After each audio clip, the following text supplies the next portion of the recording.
Hey tout le monde, j'espère que ça va. Donc, je m'appelle Sarah Doran, je suis volontaire en service civique à la Maison associative de la santé. Et aujourd'hui, on se retrouve pour la deuxième vidéo des associations en action avec l'association ASP17. Allez, c'est parti. Bonjour, je m'appelle Sylvie Ménard, je suis coordinatrice des bénévoles au sein de l'association ASP17.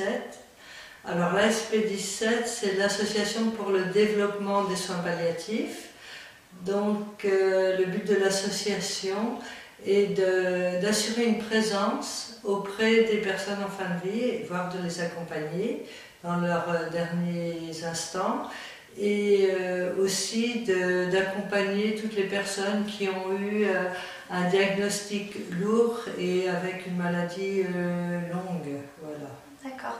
Vous avez des permanences dans des endroits? Alors tout à fait, on a une permanence parce qu'on a un local au sein de l'hôpital de La Rochelle, l'hôpital Saint-Louis. On a un local qui est mis à notre disposition par l'hôpital parce que nous avons une convention avec différents services hospitaliers où nous intervenons.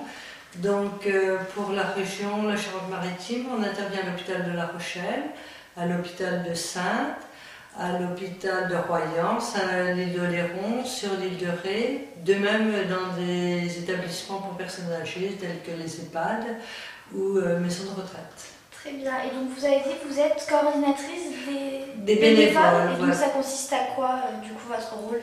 Alors c'est un petit peu de présenter les personnes bénévoles au sein des services, auprès du personnel soignant, et puis de les accompagner dans leurs problématiques, si ils ont des soucis dans les services, de même un petit peu d'essayer de donner une impulsion, de même de recruter, puisqu'on est toujours en manque de bénévoles, comme beaucoup d'associations. Et puis, donc, je fais la liaison avec les services hospitaliers et les services de soins, de façon générale. D'accord. Et donc, comment on peut adhérer à l'association ASP17? Alors, tout le monde peut adhérer. Donc, il y a une cotisation qui est de l'ordre de 30 € par an. Ça, c'est sur le principe de l'association. Après, pour devenir bénévole, alors, il y a une formation qui est obligatoire, qui dure à peu près une année. Après un premier recrutement, puis après un entretien avec une psychologue, peut-être en début de formation et ensuite. Alors c'est une formation à la fois théorique et puis une formation pratique parrainée dans les services. Voilà. Très bien. Parce que c'est un petit peu particulier quand même. Ouais. Hein? Et donc pourquoi vous avez choisi cette association et pas une autre?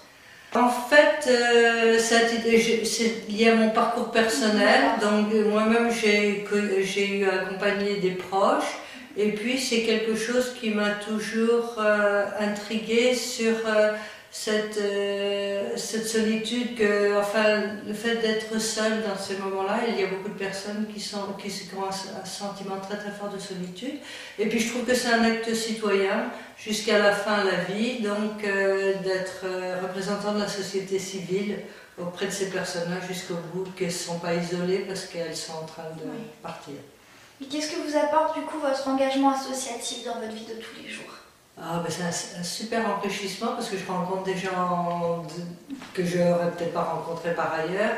Et puis je prends des très très belles leçons de vie, donc malgré tout, parce que les gens qui partent sont encore dans la vie jusqu'au bout, et c'est là que parfois ils révèlent un peu l'essentiel. Et puis à titre personnel, ça m'enrichit, oui, tout à fait. Je pense que je grandis grâce à ça. Oui, ça vous... Plus le fait d'une association, donc on est plusieurs, on est soutenus, c'est fort quand même de sentir... on peut échanger.